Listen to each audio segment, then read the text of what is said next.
My name is Bushman. I'm a senior scientist from Lockheed Martin. I have 27 patents.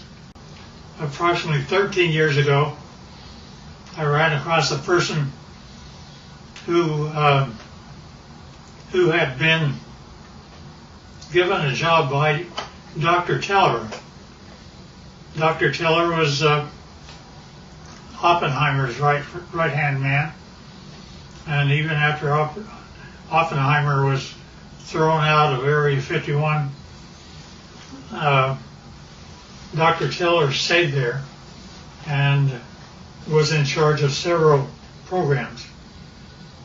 The person that I contact twice to 3 times per month is the head of that program now. And they continually update me on everything they possibly can. I do have a top secret clearance. I choose, however, for their purposes, not to use it because the intelligent ones of me and me actually believe that a great deal of information should be lifted up from those dark recesses of Area 51 and moved over so people can see it. So that's what began about 13 years ago. Since I am a scientist, I do not believe in theory. I basically say, follow the data, theory be damned. If something can't verify by a physical test that something is true, then I do not care to accept it in that I present. Therefore, everything that we present here will be data that comes directly from them through me to you. The subject of today there are those that are acquainted with the fact that there were Phoenix lights that occurred over Phoenix about 2 years ago. They were photographed, and those really turned out to be just blobs across the Phoenix sky. It turned out to be that a very dear friend of mine took his wife up a mountain on Valentine's Day, and they took a photograph of Tucson. Turned out to be, when they developed the film, there were a total of 5 UFOs across Tucson proper. And this is Tucson as they saw it. Can you get that? So here's the picture of Tucson as he had it. Then, as he developed further, notice that there are 5 very distinct UFOs along the top of the mountain. Mm-hmm. One of them is even canted a bit, about 45 degrees. Now, the person that took the film said that he had a mothership underneath and one up high. This shows the high one. Mm-hmm. I don't know if I know that I can buy the ship. My name is Scott Faree. I live in Vail, Arizona. A friend of mine who manages a nonprofit in Tucson asked me to take some photos for him for his website. And he was looking for a sunrise picture of kind of the skyline of downtown Tucson. So I had gone out actually on Valentine's Day evening. I dragged my wife up to A Mountain so that I could go up there and just block out some shots, kind of plan the photos that I was ultimately going to take for that website. And so we got up on A Mountain just as the sun was setting. I set up my Canon 40D on a tripod, opened the shutter up fully. I really wasn't looking for picture quality. I was, like I said, I was looking to block out where I wanted to set the camera and the angles that I wanted to take. And so I started to click off some photos, and I had these set with a timer release on the shutter so I didn't get any camera vibration because the sun was starting to set. We were running into fairly low light. And I took, I don't know, it was probably 6 or 8 pictures. I figured I'd had enough that I could take a look at tomorrow, take a look at the next day and decide what I liked. So we went out to dinner that night, went home the following day. I uploaded these photos onto my laptop, and I noticed some lights that I really didn't expect to see up above the Santa Catalina Mountains. And upon closer inspection, and as I really ran out the contrast in the photo, I ended up with something that I still can't explain to this day. This is the original photo, and these lights were showing up just over the top of the mountain. I took a second photo probably 5 or 6 seconds later, as long as it would have taken for me to reset the timer. And in fact, this group of lights was in a much more narrow band, and now about, well, I don't know, I can't really say distance-wise, but they'd moved quite a ways from where that original grouping had taken place. So I still have no explanation for the camera, or for the pictures. These images, these lights have not shown up in any other photos that I've taken. I'm at a loss as to what they might be, and certainly curious as to where those lights came from. They certainly are very similar images. Here's up and flying. Let me go through, now on the ships, in order for me to believe it, I had to get blow-ups. And so here are 2 of them, which is blown up much higher. And I think I have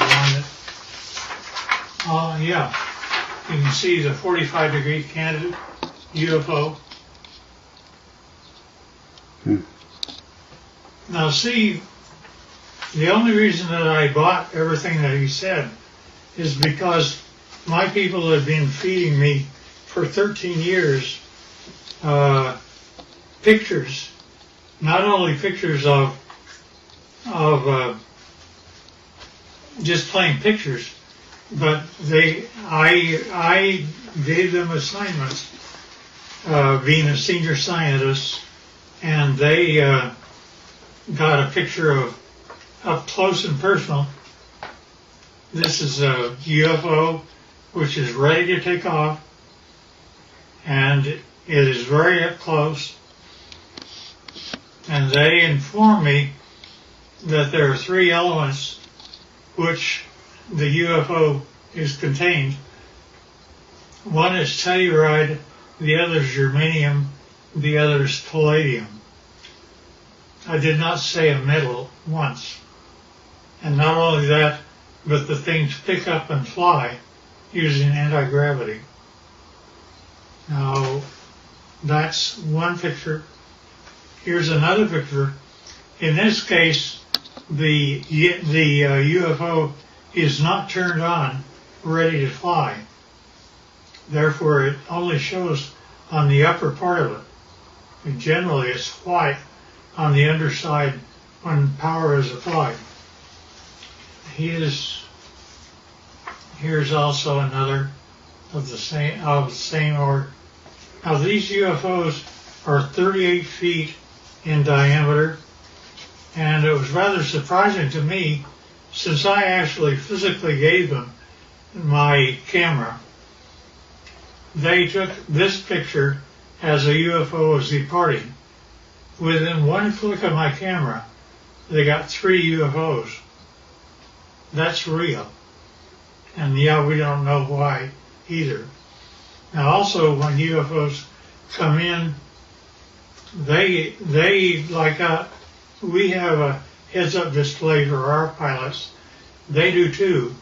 This is what their pilots see in order to tell them how to come to Area 51 and land. And not only that, they can go to a vertical hole in a mountain over 51 and go down a shaft. They don't have wheels. They don't have anything like that.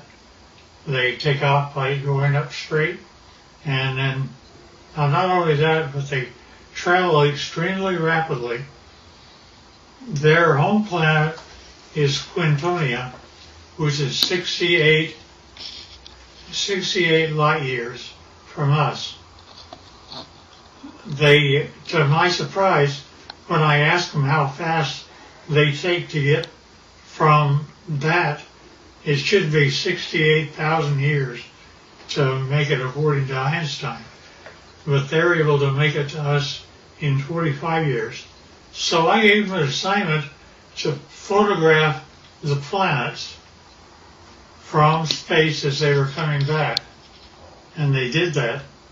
And you see Jupiter and Saturn and Mars and Earth as it's seen by UFOs. And here's another.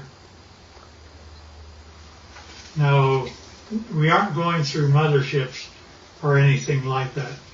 Nevertheless, those are the UFOs. Now, when they actually get powered up and actually start traveling, it turns like this. You do not hear sound. They're up. They travel like that. They look like that, and they travel extremely rapidly. Now, the question is who are they? Here's another one that's, you see the bottom, how it's all white? It's turned on. Here's also the bottom turned on. Strangely enough, I asked them to take pictures of the power unit on the bottom, up close and personal. They gave me this. I don't know what this means. That's when my camera actually looks into the power center of the UFO. Now, I asked them to tell me about who was flying these things. He therefore said, fine, they're approximately 5 feet, 4.5 to 5 feet tall.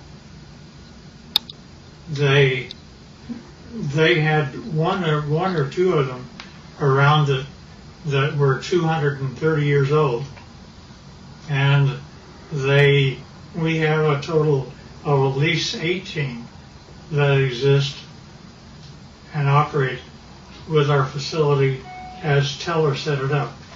Now notice the eyes are different, nose are different, but they do have 5 fingers, 5 toes, 2 eyes, and rather strangely enough, I asked him how they communicate. He says, well, it's like this, boy. You all of a sudden have a question in your mind. You walk into a room with one of them, and all of a sudden you find yourself giving the answer to your question in your own voice. They're able to use your own voice by telepathy to talk to you. And I said, fine. Now that's how they look front. But when you turn around and look at the back, it's like that. Now notice that they have 3 backbones. They're actually cartilage. Nevertheless, it's a much more efficient system as ours. They also have 3 ribs in their system rather than more. This is also the back side of an alien. Here's a 45-degree look.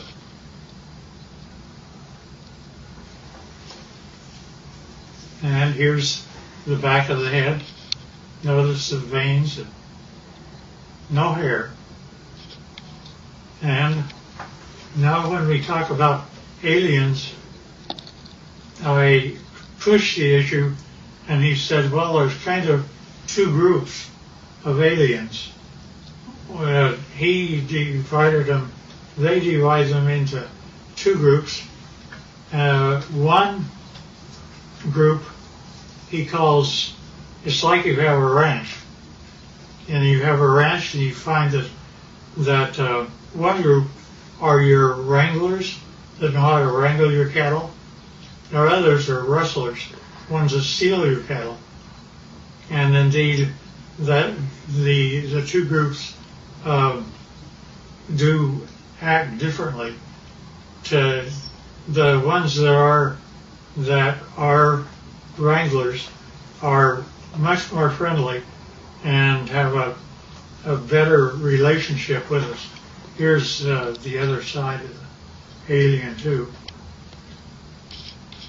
Now also notice that their feet, where they have 5 toes, the toes are joined together like a frog, and yet they are dissimilar. Now there was a surprising occurrence, and that is my friend had one of them that was a friend, and he died here. And 10 days after his death, I was out visiting my buddy who's in this picture.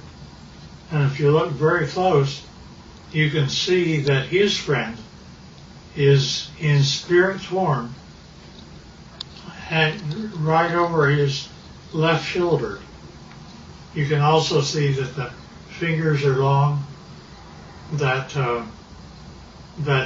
there is something. We have an expression that basically say when a person dies, they stay around their body for 3 days and then go off, and they basically have the same thing that happens to them.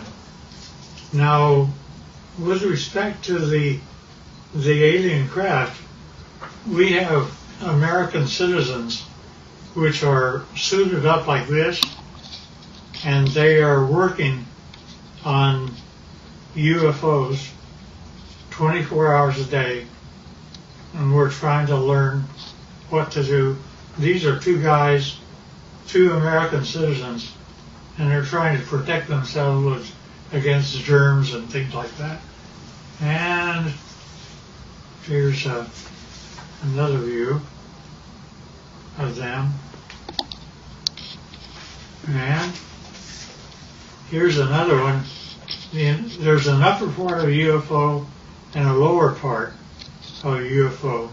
This is the upper part, and it's just one of them up there.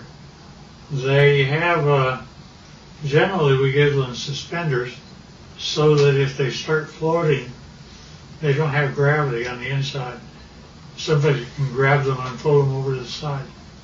And this is the home planet that they come from, which they call Quintumnia. Now notice that the hand, that's an alien hand.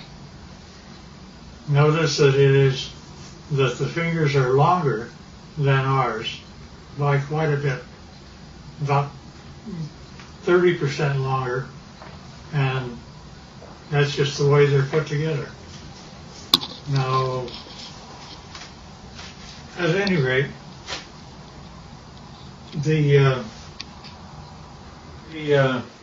this process that introduced me directly or indirectly to Dr. Teller's work with the group that still is in charge of Area 51 and equivalent.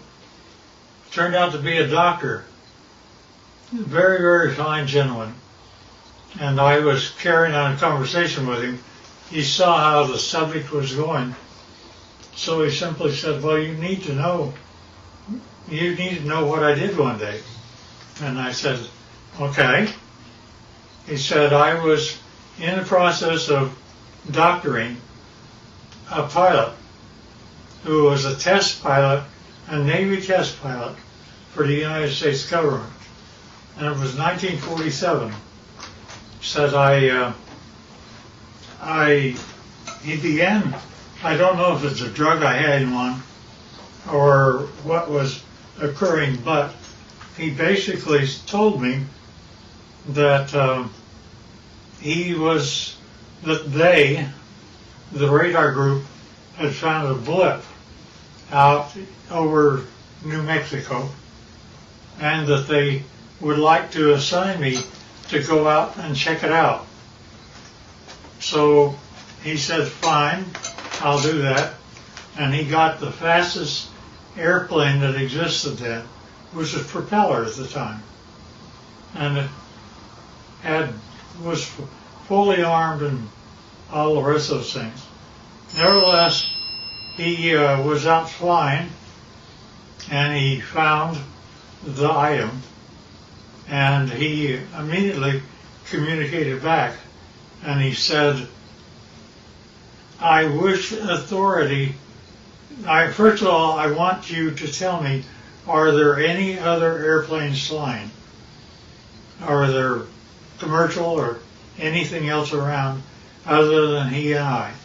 Said, just the two of you. And he said, fine. Second thing I want to know is, do I have authority to shoot it down?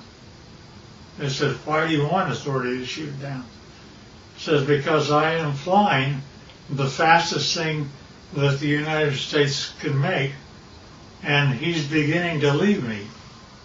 Therefore, I know he's either a friend or an enemy, and if he's leaving me, he's an enemy. Therefore, I wish authority to shoot it down. The commander said, fine. He granted him authority. He pulled in. He shot him down. He came down. He flew past and saw that there was a road on the one side of a fence area. He came down and landed his airplane. Hard to do, but he did. And then he cut across the fence. One of them, the door was open. One of them was out walking around. But he didn't care about that. He cared about what the vehicle was. So he went over, and rather strangely enough, when he ducked down, because they're only 5 feet high, he saw that he could see through the walls. Not only that, but as he stepped in, the floor was spongy. He looked at the three that were there, and they were dead. He knew they were. He'd killed them. But he also knew that the military would come, and he had put up with those guys for a long time. So he went back across the barbed wire fence, got in his airplane, and took off. Therefore, he was never briefed out at all. And he didn't give my friend authority to allow me to know what his name was. I know, but I won't reveal it. Both of them should have been gone for a long time. Nevertheless, so when I got up with my contacts in Area 51, I brought up that story, and they said, well, that's totally true, but we can't say it, you can. And that's how they've kept me all this time, is I can talk about it, but they can't. I do, because of some very good reasons, keep things within control, but I don't want us to fall behind the Russians and Chinese. And the problem I have is that Area 51 is working with both the Russians and Chinese right now. And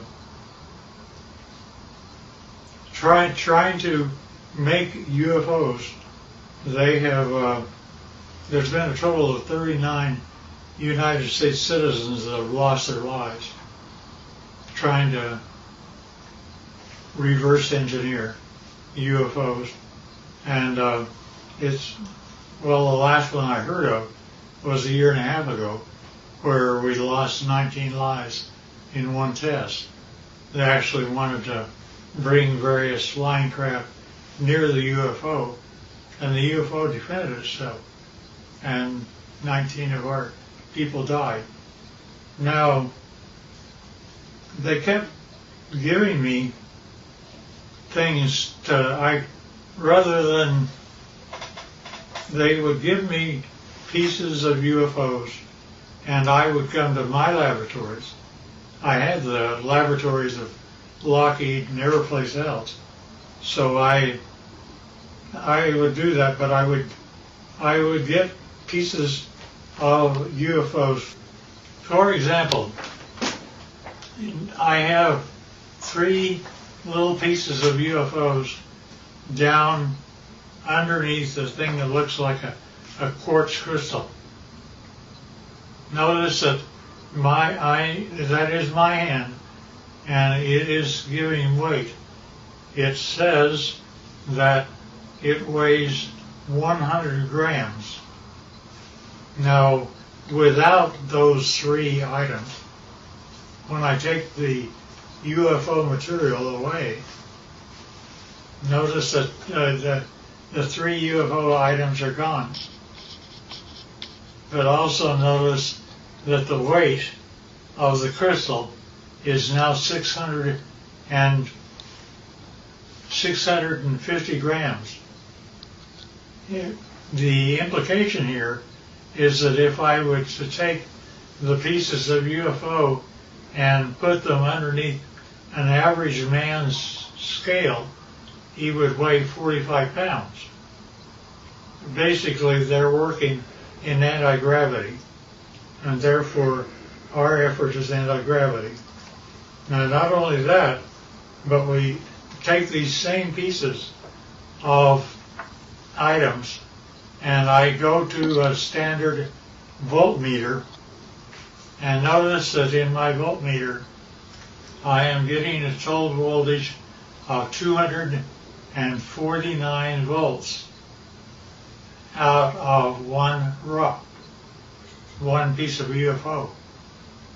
Not only that, but the team took a piece of UFO and connected it up like this and was able to have a complete laboratory operate for 6 months with heavy equipment. And it goes all the way up to 12 amperes. And since you didn't really get this before, here's the foot with the toes joined together. And this is a better view of the same. Now notice also, this is the body of an alien, and where we have 6 ribs that are connected together, they have 3. And the total height is less than 5 feet. And they still look like this, not like you and I. Nevertheless, so we're able to obtain voltages and anti-gravity, and anti-gravity appears several ways, which is rather unique and nice. Scotty talked about UFOs. I basically said, yeah, I understand, because here is what Area 51 was giving to me since the year 2000 and beyond. Notice it's recent, and we have one triangle, then we have 1, 2, 3, 4, 5, and we have one that's 150 feet across, if not larger. And each one of these are separate documentation of UFOs that were photographed and taken across the world from 2000 the year 2004. Now, when you actually get what that all means, is a UFO, when it's white on the underneath side, is ready to fly like that. And it's anti-gravity, that's the reason you don't hear anything. But when it's just parked means just floating in air. It could be above your house, like this, and this. This turns out to be the heads-up display that the aliens see of how to go to Area 51 and store their craft. Nevertheless, this is what the craft look like. That's how they change power.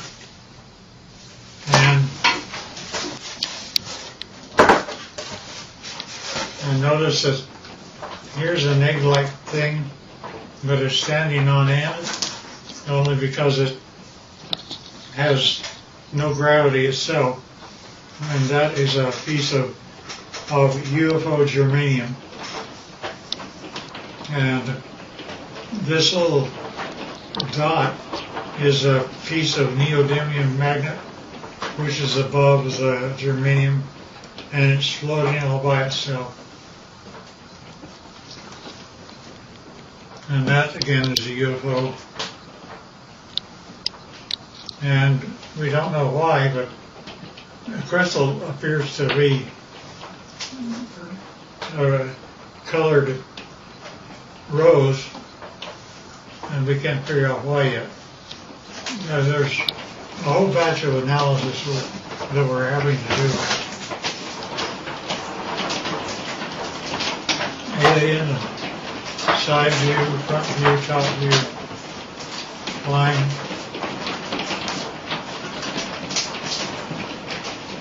And that's the power center of palladium in the middle of the craft.